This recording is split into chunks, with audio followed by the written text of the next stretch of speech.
1920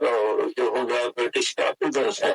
اس وجہ سے اس کی جو ہسٹری ہے وہ یہ ہمیں پتہ چلتی ہے کہ یہاں پہ ہسٹری جو ہے وہ یعنی جو برٹش کی جو گورنمنٹ کا اسٹرکچر ہے وہ تھوڑا سا ڈفرینٹ رہا ہے. یعنی جو ڈیموکریٹک ریفارم اور جو دوسری چیزیں ہیں وہ جو ہے وہ جو باقی انڈیا ہے اس میں ڈفرینٹلی رہی ہے.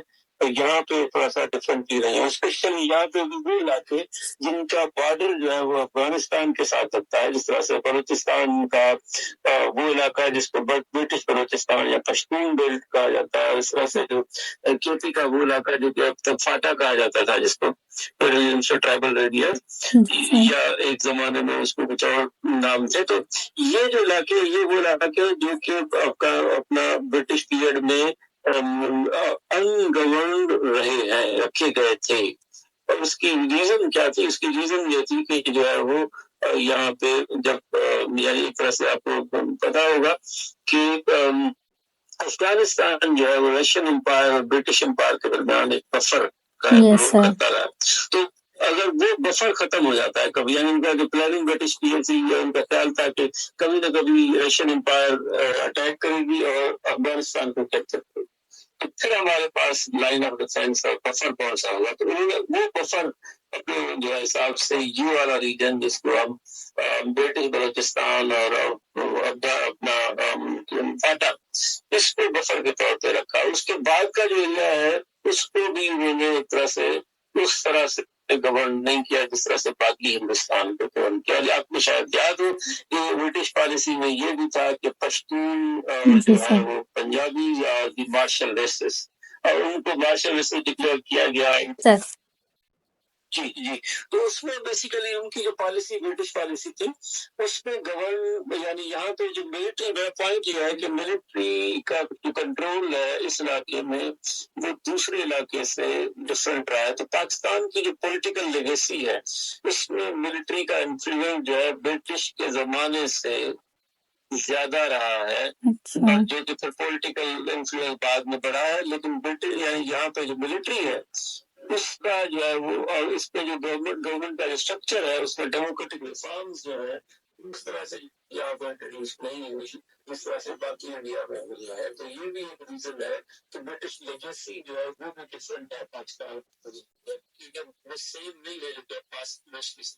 لیکن سر پاکستان انہیریٹڈ دا سیم, وہ جو بیوروکریٹک سیٹر تھا, جوڈیشری تھی, ملٹری تھی اور سول سروسز, یہ سب تو اسٹرانگ ہی تھی پاکستان میں ایکسپٹ لیجسلیشن. تو سر اس پوائنٹ کو کیسے آپ اس سے ریلیٹ کریں گے؟ میں وہی بتا رہا ہوں کہ وہ سیم نہیں تھا. وہ سیم کس طرح سے نہیں تھا؟ وہ سیم اس طرح سے نہیں تھا کہ جو یعنی ملٹری کا جو انفلوئنس یہاں پہ اس علاقے میں پنجاب میں کے پی بلوچستان کا وہ علاقہ ہے جس طرح میں بتا رہا ہوں, تو وہاں پہ تو گورنمنٹ یعنی اس طرح سے ریفارمس کی نہیں گئی نا. وہاں پہ تو جو ڈیموکریسی لوکل گورنمنٹ کا اسٹرکچر آپ دیکھیں پاکستان بننے کے بعد بھی جو ہے فاٹا میں تو ابھی ریسنٹلی آپ نے یہ ساری چیزیں لائی. یعنی یہ برٹش زمانے سے لے کے یہ چیزیں وہاں پہ فاٹا میں کبھی فوج گئی نہیں, کبھی کبھی کورٹس آپ کی گئی نہیں. اچھا اسی طرح سے بلوچستان میں کبھی کورٹس, کبھی پولیس, کبھی فوج, کبھی constitution, election, democracy, local government, یہ سارا اسٹرکچر تھا ہی نہیں. تو اس طرح سے یہ تو بالکل ایک ڈفرینٹ ہو گیا نا, سیم کیسے ہوا. جی سر, لیکن سر انیشل جو فیز تھا اس میں بیوروکریسی اسٹرانگ تھی نا رادر دین ملٹری. نہیں اس میں دیکھیے وہی میں بات کر رہا ہوں نا کہ وہ جو انفلوئنس ہے یعنی وہ برٹش فیز سے ہی ڈفرینٹ ہے. اس کو تھوڑا سا انڈرسٹینڈ کرنے کی ضرورت ہے. وہ پھر بڑھتا چلا گیا ہے اور وہ جو ہے وہ آپ کو جو ہے وہ ایک تو ریزن یہ ہے. جو دوسرا ریزن ہے وہ یہ ہے کہ جو Muslim League as a political party اس کو جو گورنمنٹ کا پورا ایکسپیرینس نہیں تھا جتنا کانگریس کا ایکسپیرینس تھا. جی سر, یہ بھی ایک ریئلٹی ہے کہ کانگریس جو ہے وہ اس کو گورننس کا زیادہ ایکسپیرینس تھا, مسلم لیگ کو اتنا ایکسپیرینس نہیں تھا. تو کانگریس ایک بڑی ماس پارٹی رہی ہسٹوریکلی. مسلم لیگ تو 1946 سے پہلے ہم دیکھتے ہیں کہ ماس پارٹی تو ہے نہیں. اس کی جو پولیٹیکل روٹس ہے وہ اسٹرانگ نہیں موجود ہے، جس کا 1937 الیکشن کا رزلٹ آپ کو پتہ چلتا ہے. یس سر. تو یہ بھی تو ایک چیز ہے نا کہ پولیٹیکل گورنمنٹ تو اس پولیٹیکل پارٹی نے کرنا ہے، اس پولیٹیکل پارٹی نے چلانا ہے، اور ڈیموکریسی تو پولیٹیکل پارٹی کی آرگنائزیشن کے بغیر نہیں چلتی. تو یہ بھی ایک بہت بڑی ویکنیس تھی پاکستان کی کہ جب پاکستان بنا تو مسلم لیگ جو پولیٹیکل پارٹی تھی یہاں پہ جو کہ ایگزسٹ کرتی تھی، اور وہ اس کی ماس اس طرح سے نہیں تھی. وہ ارجنٹلی قائد اعظم نے جس طرح سے کوشش کر کے اور بہت سے ڈفرنٹ لوگوں کو مسلم لیگ میں شامل کروا کے اور ایک طرح سے الیکٹرل سپورٹ تو لے لی، اور 1946 الیکشن میں اچھا پرفارم کر دیا مسلم لیگ نے. لیکن مسلم لیگ کی وہ نہیں تھی، وہ لوگ تو جو ہے وہ انڈیویجولس پہ، ان کے اپنے انٹرسٹ پہ، اپنے ان کے چیزیں تھیں. تو اس طرح سے جو پولیٹیکل آرگنائزیشن جو ہوتی ہے ایک میچور پولیٹیکل آرگنائزیشن، وہ اس طرح سے نہیں تھی. یہ بھی ایک بہت بڑا ریزن ہے. لیڈرشپ کتنی حد تک پارٹ پلے کرتی ہے؟ مطلب کہ ایک لیڈرز کا ویژن ہوتا ہے کہ وہ بعد میں امپلیمنٹ کریں گے، جیسے کہ جن کو ٹائم ملا، نیلسن منڈیلا ہو گئے یا فریڈل کاسٹرو یا نہرو ہو گئے. لیکن اگر ہم اپنی لیڈرشپ کی بات کریں تو وہ سون آفٹر دا انڈیپینڈنس وہ اس کا جو تھا لیڈرشپ کوالٹیز وہ دبتی چلی گئیں. اس کا مین کاز کیا تھا؟ اس میں کافی جو ہے اس پہ کام ریسرچ بھی ہے. وہ یہ کہ دیکھیے ایک تو پاکستان کی جو مسئلوں کی جو اصل جڑ ہے نا جی، وہ پاکستان موومنٹ سے اسٹارٹ ہوتی ہے. میں تو اس کو اوور سینگ ہوتا ہوں.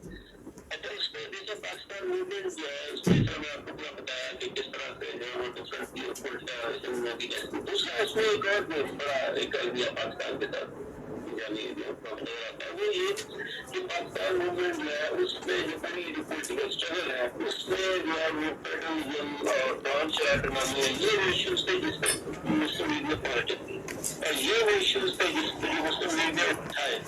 جی سر. اور یہ وہ ایشوز تھے جس پہ مسلم لیگ کو سپورٹ ملی، اسپیشلی بنگال میں، سندھ میں، کیونکہ جو ہے وہ پارٹیشن کے وقت اس میں جو سپورٹ تھی زیادہ وہ خدائی کی مقدار پارٹی تھی. مسلم لیگ اس طرح سے اسٹرانگ نہیں تھی. بلوچستان بھی ڈفرنٹ پلیس تھا.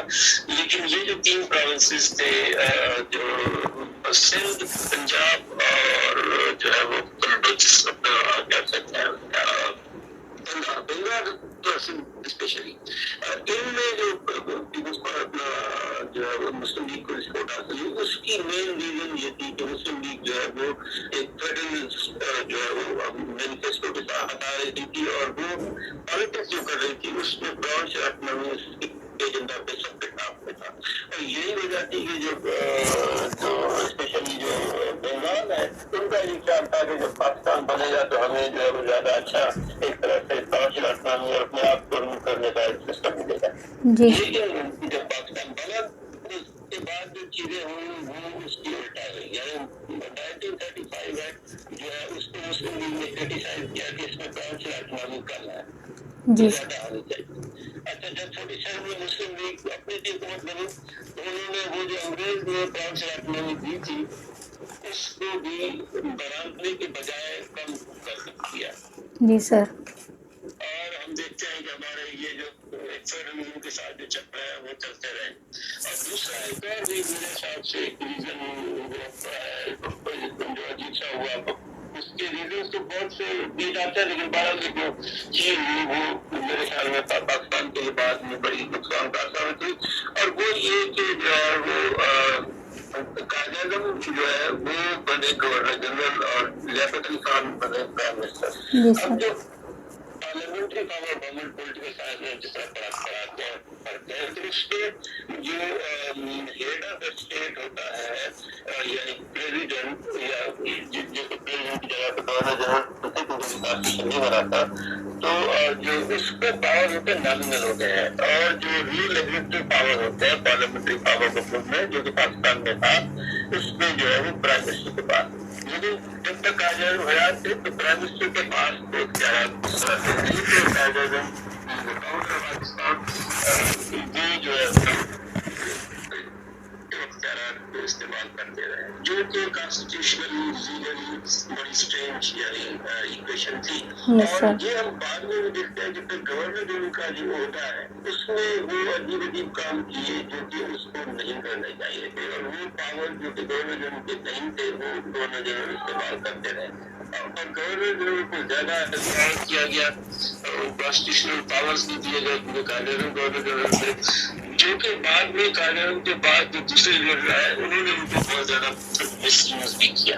یس تو سر. یہ بھی ایک میرے حساب سے بڑا عجیب سی چیز ہوئی کہ قانون گورنر جنرل تھے, کیونکہ اس وجہ سے گورنر جنرل کی پوسٹ پاکستان میں زیادہ مضبوط ہو گئی, اور بعد میں اس کا بہت زیادہ مس یوز ہوا. اور بعد میں ہم نے دیکھا پریزیڈنٹ میں ٹرانسفر ہوئی ہے کانسٹیٹیوشن بن گیا, تو اس کے بعد بھی ہم پریزیڈنٹ اور پرائم منسٹر کے درمیان جو ایک چلتا آ رہا ہے پاکستان میں, ابھی تک آپ دیکھتے ہیں کہ اس کے پاور کم نیچے ہوتے رہتے ہیں. یس سر. تو وہ ایک جو ہے وہ ٹینشن پاکستان میں وہ 47 سے لے کے یہ وقت تک جو ہے وہ چلتا آ رہا ہے کہ یہ سمجھ میں نہیں آتا کہ پارلیمنٹ کی پریزیڈنٹ کے اختیارات ہونے نہیں چاہیے, لیکن پاکستان میں آپ امendment لا کے آپ 13th amendment دیکھ لیں, آپ 18th amendment دیکھ لیں, 18th اور 17th سے 8th amendment اور 17th amendment دیکھ لیں, تو اس میں جو ہے وہ ملٹری جب گئی دوبارہ سے جو ہے وہ جب کیا کہتے ہیں کانسٹیٹیوشنل امendments ہوئی تو جو ہے وہ اس کو پریزیڈنٹ کو زیادہ اور یہ جو جس کو ڈاکٹر وسیم کہتے ہیں کہ ایک طرح سے جو ہے وہ پریزیڈنشل کم پارلیمنٹری پاور گورنمنٹ کا جو کھچڑی ہے پاکستان میں وہ زیادہ بار بار آ پائی گئی. یس سر. سر جیسے کہ آپ نے جناح کی بات کی کہ اس کے کچھ میتھڈس ٹھیک نہیں تھے, لائک وائز ان کا ویژن کلیئر کیوں نہیں تھا؟ 1947 میں وہ بولتے ہیں کہ لبرٹی ٹو مائنورٹیز دیں گے ہم, 1948 میں اسلامک اسٹیٹ ہوگا, اور اپنی ڈیتھ کے بیفور وہ بولتے ہیں کہ نیور بی تھیو. جیسے کہ آپ نے جناح کی بات کی کہ اس کے کچھ میتھڈس ٹھیک نہیں تھے, لائک وائز ان کا ویژن کلیئر کیوں نہیں تھا؟ 1947 میں وہ بولتے ہیں کہ لبرٹی ٹو مائنورٹیز دیں گے ہم, 1948 میں اسلامک اسٹیٹ ہوگا, اور اپنی ڈیتھ کے بیفور وہ بولتے ہیں کہ نیور بی تھیوکریٹک اسٹیٹ. تو ان کی جو نیریٹو تھا وہ کلیئر کیوں نہیں تھا؟ کیونکہ اس کے بعد ہی جو ہے کانسٹیٹیوشنل پرابلمس پاکستان میں ہو گئے کہ کانسٹیٹیوشن کیسا آنا چاہیے, آبجیکٹیو ریزولیوشن ایک آ گئی جس سے اور بھی پرابلمس بینگ ایگزاسربیٹڈ.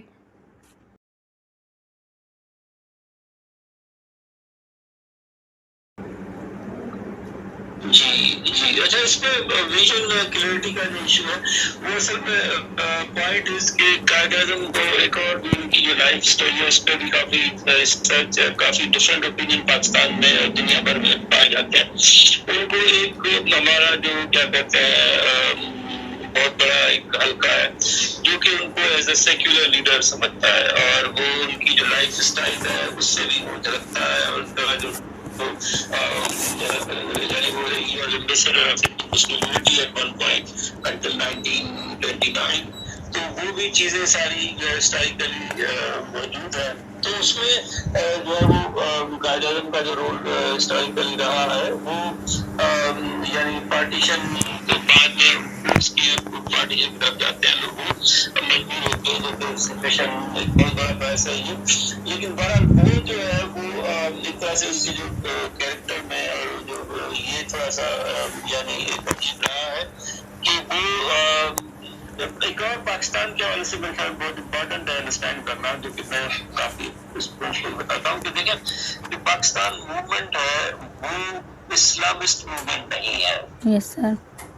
وہ جو ہے یہ بہت انڈرسٹینڈ کرنا ضروری ہے, کیونکہ جو مسلم لیگ کی جو موومنٹ ہے فریڈم موومنٹ اوور آل کے نام پر, اسلام کے نام پر ضرور ہے لیکن اسلام کے لیے نہیں ہے. یہ بہت بڑا فرق ہے.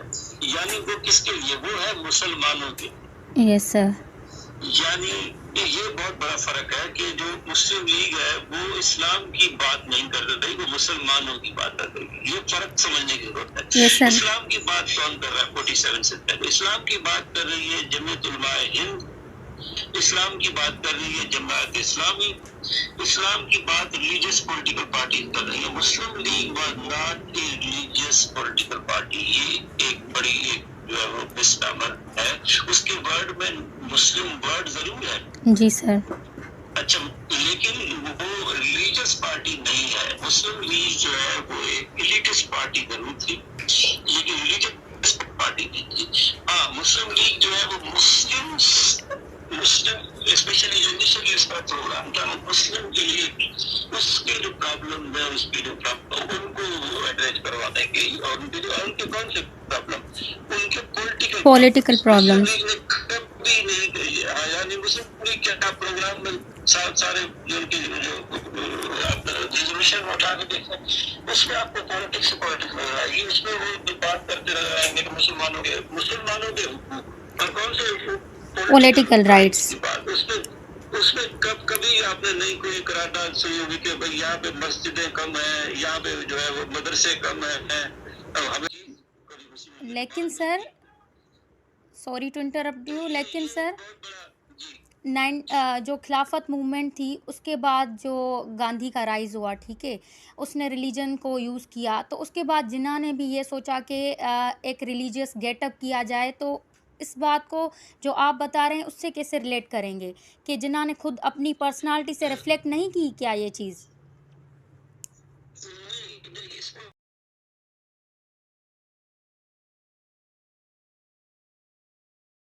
اس طرح سے دیکھا گاندھی کا رائز خلافت موومنٹ سے پہلے ہے اس میں دیکھیں ایک اور بات خلافت موومنٹ جو ہے وہ مسلم لیگ کی موومنٹ نہیں ہے یہ بھی تھوڑا سا کریکشن ضروری ہے خلافت موومنٹ میں مسلم لیگ جو ہے بلکہ اس موومنٹ سے آؤٹ ہے اس موومنٹ کے جو روح روا ہے اور جو لوگ ہیں اس میں ریلیجیس پارٹی ہے اس میں جو ہے وہ آپ کو نظر آئیں گے جس طرح سے مولانا محمد علی جوہر مولانا شوکت علی جنید البائی ہند یہ وہ پارٹیز ہیں جو اس میں زیادہ آپ کو نام یعنی پرومیننٹ نظر آئیں گے اب مسلم لیگ جو ہے اس میں آپ کو اس طرح سے نظر نہیں آئے گی قائد اعظم نے تو ہسٹوریکلی خلافت موومنٹ کی اپوزیشن کی ہوئی ہے اس کا جو ہے وہ بہت بڑا ثبوت ہے کہ قائد اعظم نے 1920 میں کانگریس کو چھوڑا اس وجہ سے کہ کانگریس نے خلافت موومنٹ کا ساتھ دیا قائد اعظم نے یہ کانگریس پوائنٹ پہ چھوڑی کہ آپ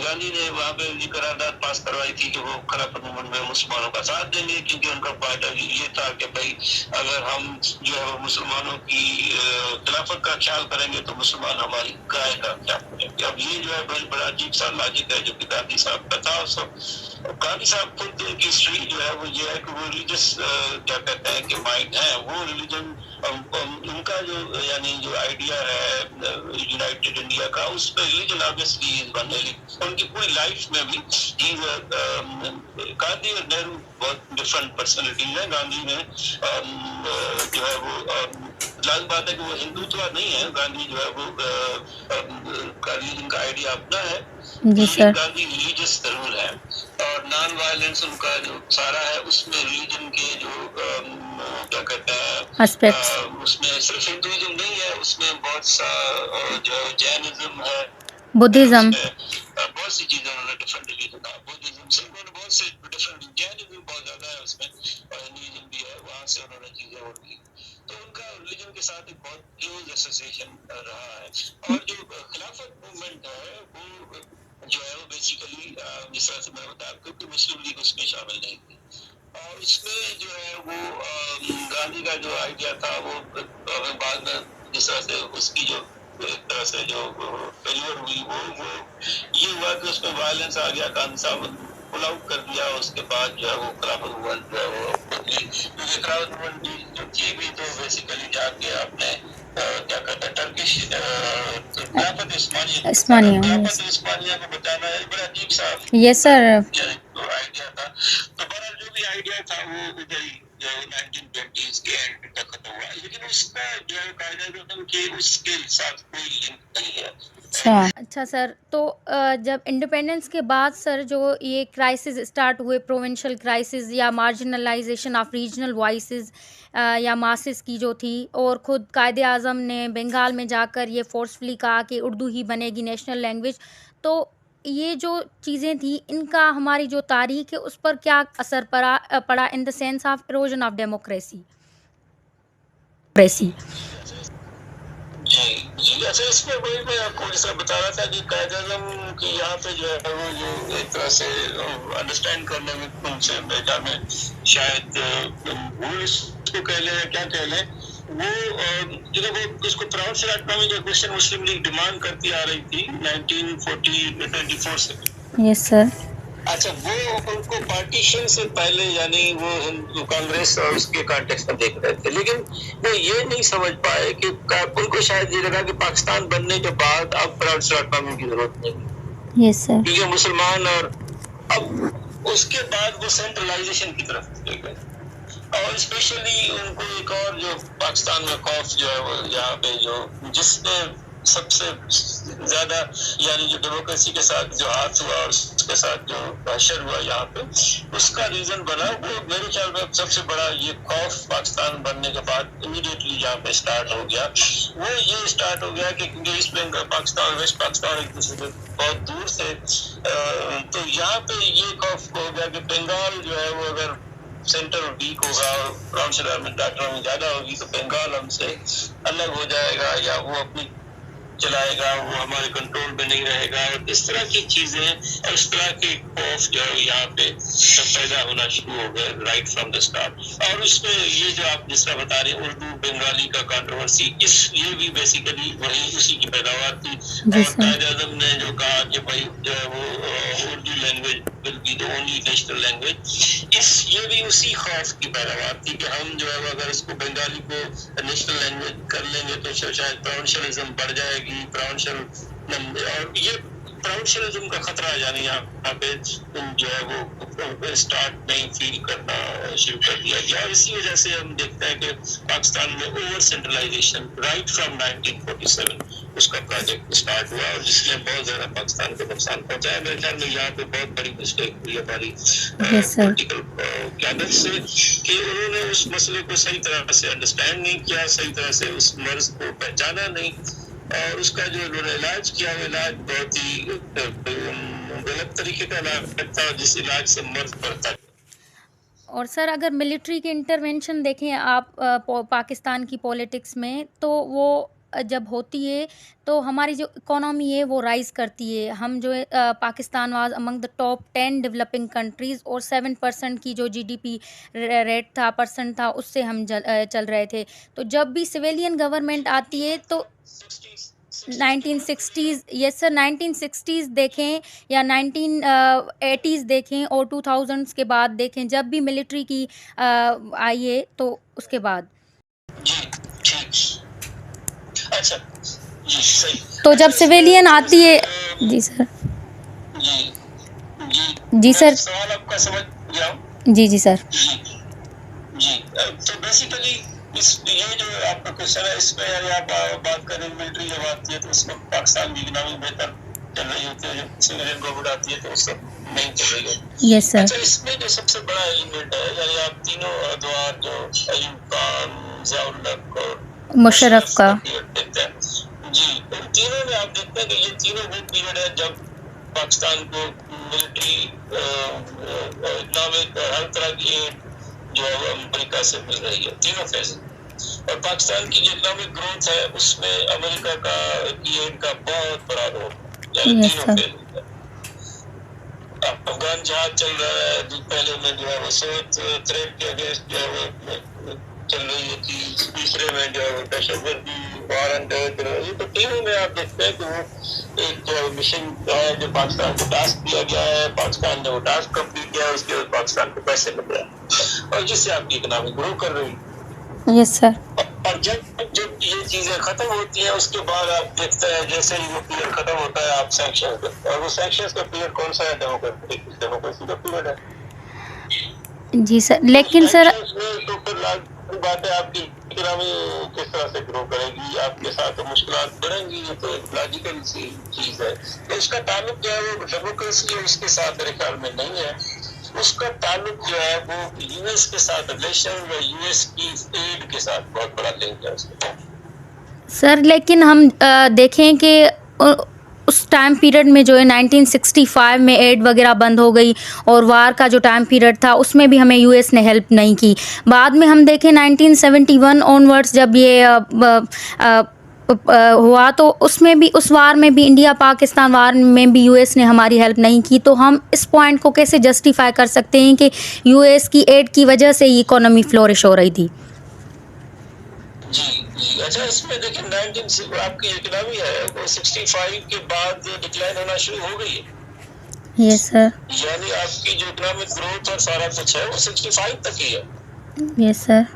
65 کے بعد میں پاکستان کو بہت بڑا اکنامک دھچکا لگتا ہے اور اس کے بعد سچویشن آہستہ آہستہ کیونکہ آپ کے پاس اچھی اکنامی آپ نے بنا لی تھی تو 65 تک تو اس میں لوز ہونے میں ٹائم تو لگے گا لیکن چیزیں خراب ہونا شروع ہو گئی تھی. یعنی 66 67 68 یہ آپ دیکھ لیں سچویشن پہ بہت اچھی سچویشن نہیں بن رہی تھی. وہ سچویشن ڈکلائن آپ کی 65 بار کے بعد اسٹارٹ ہو چکی تھی. جیسے امریکہ کی آپ کی وہ کیا کہتے ہیں امداد ختم ہوئی ہے کم ہوئی ہے اس میں ضرور تھوڑی بہت پالیسی جو ہے وہ جو اچھا اس میں دوسرا کچھ بہت بڑا ڈسکشن ہے ڈبیٹ ہے اس کے جو اپنے یعنی جو روح رواں ہے اس اکنامک ریفارمس کے ایجنڈا کے ڈاکٹر بابول حق جنہوں نے وہ 7% گروتھ اچیو کروائی تھی.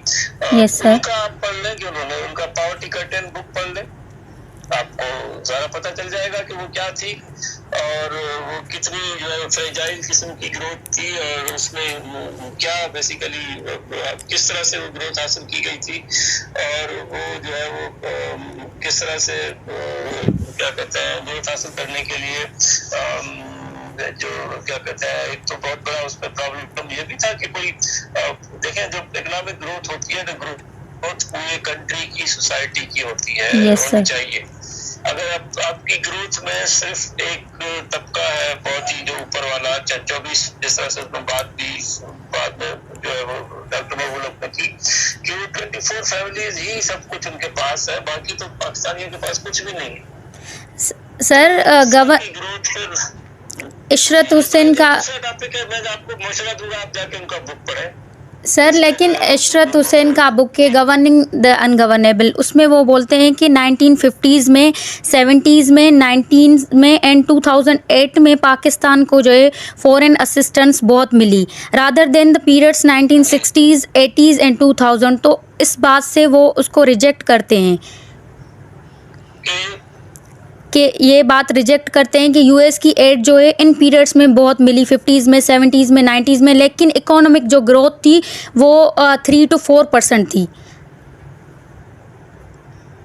کون سے پیریڈ میں ایک دم زیادہ ملی ہے 57 58 یہ آ جاتا ہے اپنا ماشاء اللہ. اور یہ جو ہے عشرت صاحب ان کے ساتھ بڑے کام کرتے رہے ملٹری ڈکٹیٹرز کے ساتھ ان کا تو اپنا بھی کیا کہتے ہیں ان کے ساتھ سر گورننس کے جو انسٹیٹیوشنس ہیں جوڈیشری ہے ایگزیکیوٹیو ہے یا پارٹیز یا پارلیمنٹ وغیرہ وہ کیوں نہیں اتنے اسٹرانگ کہ وہ جو ہے رادر دین وہ ملٹری کو فیسیلیٹیٹ کیوں کرتے ہیں اس رول کو رادر دین وہ اس کو اپوز کریں کرٹیکلی اسٹل یہی ہے نا ڈائریکٹلی اور انڈائریکٹلی انٹرونشن ہوتی چلی جا رہی ہے نا پاکستان میں ملٹری کی تو اس چیز کو گورننس کے انسٹیٹیوشنس کیوں نہیں کوئی ایکشن لیتے یا کچھ کرتے جیسے ہماری سول سوسائٹی ہو گئی میڈیا ہو گئی مڈل کلاس ہو گیا.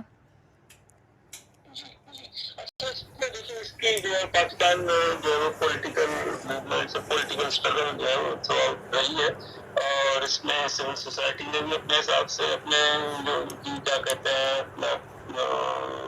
جتنی ہے سائز اس کے حساب سے جو اپنی مزاولت کے پیریڈ میں مشرف کے پیریڈ میں وہ کرتے رہے اس کو میں تھوڑا سا بلکہ اس میں یہاں پہ آپ کو اپنے سامنے کے لیے یاد دلانے کی کوشش کروں گا کہ میرے حساب سے ایک اور بات ہمیں سمجھنے کی بات ہے پاکستان میں جو ہے وہ بیسیکلی اس کو میں کہتا ہوں سائیکلیکل ڈیموکریسی رہی ہے. سائیکلیکل ڈیموکریسی اس طرح سے کہ آپ کے پاس ڈیکیڈ آف ڈیموکریسی اور ڈیکیڈ آف سائیکل کے طرح سے چلتے آئے ہیں اب تک.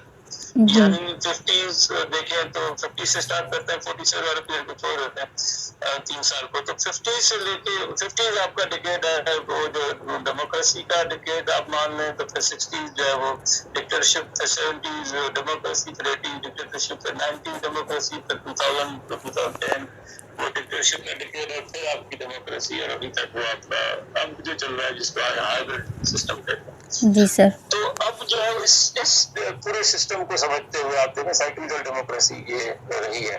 اچھا اس سائیکلیکل ڈیموکریسی کو میرے حساب سے اس سائیکل کو توڑنے کی کوشش یعنی یہ کوشچن اس کے ساتھ لنک آپ کا جی پاکستان کی پولیٹیکل فورسز نے کیا اس سسٹم کو توڑنے کی اس کو فنکشنل ڈیموکریسی پاکستان بنانے کی کوئی کوشش کی ہے یا کبھی کوشش نہیں؟ جی سر. اس میں میرے خیال میں پاکستان کی پولیٹیکل فورسز نے بہت سیریس کوشش اس سائیکل کو توڑنے اور پاکستان میں ایک مستقل ڈیموکریٹک آرڈر کو بنانے کی کوشش یہ تھی اور جس کو ہم چارٹر آف ڈیموکریسی کہتے ہیں جو کہ 2006 میں اس وقت کی جو ہے وہ بڑی پارٹی مسلم لیگ پارٹی نے سائن کیا تھا لیکن اس کو دوسری چھوٹی پارٹی جس طرح سے ریسنٹلی اگر آپ نے انٹرویو سنا ہے جی اپنا جگزنگ صاحب کا تو انہوں نے اس کا ذکر کیا ہے کہ ہم سب اس میں شامل تھے اور ہمارے جو ہے وہ اس میں انپٹ تھی. اچھا تو بہرحال تو اس میں پولیٹیکل فورسز جو ہے انہوں نے مل کے 2006 میں ایک چارٹر آف ڈیموکریسی سائن کیا کہ ہم اس کھیل تماشے کو ختم کرنا چاہتے ہیں. جی اس سر. میں ہمیں ایک دوسرے کے اگینسٹ یوز کیا جاتا رہا ہم آگے سے استعمال نہیں ہوں یہ اعلان انہوں نے کیا. امپلیمنٹیشن امپلیمنٹیشن کا آتے ہیں امپلیمنٹیشن جو 2008 میں پیپلز پارٹی گورنمنٹ آئی تو اس پہ آپ اس میں سے بہت سے کیڑے نکل کر سکتے ہیں بالکل صحیح کیڑے ہوں گے لیکن اس میں امپلیمنٹیشن ہوئی. اس میں امپلیمنٹیشن کا سب سے بڑا مثال جو ہے 18th امینڈمنٹ. یس سر. جو کہ پولیٹیکل پارٹی میں مل کے اس کا دوسرا سب سے بڑا جو ہے وہ مثال جو ہے وہ سیون ڈائناسٹی ایوارڈ تھا جو کہ پولیٹیکل پارٹی نے تصدیق کیا. اس کا تیسرا بڑا مثال جو ہے وہ پاکستان میں فار دا فرسٹ ٹائم جو ہے وہ یعنی ایک ڈیموکریٹ گورنمنٹ نے اپنی ایک پارلیمنٹ نے کم از کم ایک پارلیمنٹ نے اپنا مدعا پورا کیا 5 سال کا. یہ پاکستان میں پہلی دفعہ ہوا اور مدعے کے پاس کرتے آخر میں کیا ہوا وہ بھی ذرا تاریخ کا ایسا بھی ہمیں یاد رکھنا چاہیے. 2012 میں آپ کو یاد ہوگا دھرنا اسلام آباد میں لگا تھا. جی سر. ہم لوگ سارے 2014 کا دھرنا یاد کرتے ہیں 2012 کا دھرنا ہم بھول جاتے ہیں. آپ کو یاد ہے 2012 کا دھرنا لگا تھا پتہ ہے آپ کو؟ نہیں سر. کس نے لگایا تھا؟ P T I. کس نے لگایا تھا؟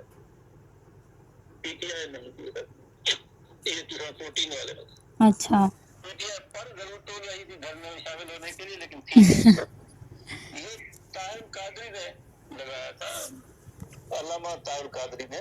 اچھا. 2012 میں دھرنا لگایا تھا اسلام آباد میں جس کا دھرنا 2 جو ہے بعد میں لگا جس میں پی ٹی آئی بھی شامل تھی 14 میں. اچھا. اچھا 2012 میں جو ہے کینیڈا سے تشریف لائے تھے ہمارے حضرت علامہ طاہر قادری صاحب. جی سر. اور انہوں نے آ کے اسلام آباد پہ دعویٰ بولا تھا. اسلام آباد میں آ کے انہوں نے یہاں پہ اپنا جھنڈا گاڑا تھا. 40,000 لوگوں کو 40 لاکھ کا مجمع کر کے انہوں نے جو پرائم منسٹر کو اپنے عہدے سے ہٹایا تھا. اچھا. ساری حکومت کو گھر بھیجا تھا. اعلان کیا تھا کہ آج سے یہاں پہ میری حکومت ہے. جی سر. یہ ریکارڈ پہ ہے سارا کچھ. اچھا اس وقت انہی کے دھرنے کے دوران پرائم منسٹر یوسف رضا گیلانی کو سپریم کورٹ آف پاکستان نے ڈسکوالیفائی کیا تھا. جی سر. اسی دھرنے کے دوران جس پہ جو ہے طاہر قادری نے کہا تھا دیکھا پرائم منسٹر میں نے ہٹا دیا. اچھا. اچھا یہ تاریخ جو ہے وہ یہ تاریخ کو جو ہے یاد رکھنے کی ضرورت ہے. یہ علامہ طاہر قادری کو کس نے بیک اپ کی تھا؟ یہ سر وہ کیا تھا اس کے پیچھے کون تھا؟ اس کے پیچھے وہی تھے جو سب کے پیچھے ہوتے ہیں جو 2014 کے پیچھے تھے. اچھا. جو 2018 کے پیچھے تھے جو 2022 کے پیچھے تھے جو سب کے پیچھے 24 کے پیچھے سب کے پیچھے وہی. کبھی سر ڈان لیکس کبھی پاناما لیکس. یہ سارے ڈرامے ہمارے آنکھوں کے سامنے ہوتے ہیں تو ہم یعنی اس پہ پھر ہم کس طرح سے کہیں کہ سیاست دانوں نے کوئی کوشش کی کہتے ہیں اور اس 2012 کے دھرنے کو سیاست دانوں نے مل کے ناکام بنایا تھا. ہاں. نواز